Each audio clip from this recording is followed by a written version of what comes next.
Pues nosotros tenemos un proyecto de educación musical temprana para niños de 0 a 3 años, que en Donosti lo hemos ampliado hasta 4 años porque es la franja que no cubren las escuelas de música.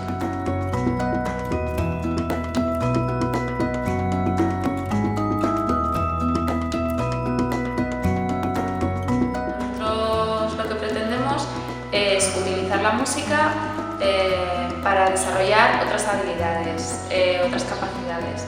Casi todos los juegos que hacemos tienen como dos objetivos. Por un lado, un objetivo musical, y van haciendo el oído los niños, van sintiendo el pulso, el acento, o van experimentando cambios en parámetros como la altura, la duración, la intensidad.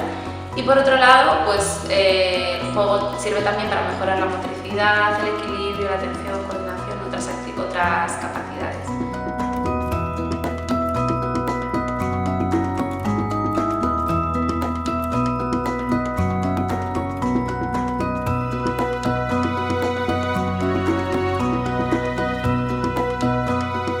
Son siempre en familia, porque nos parece muy importante la participación de los padres, y lo que intentamos también es que los padres cojan recursos e ideas para luego poder jugar en casa en estos talleres de fin de semana.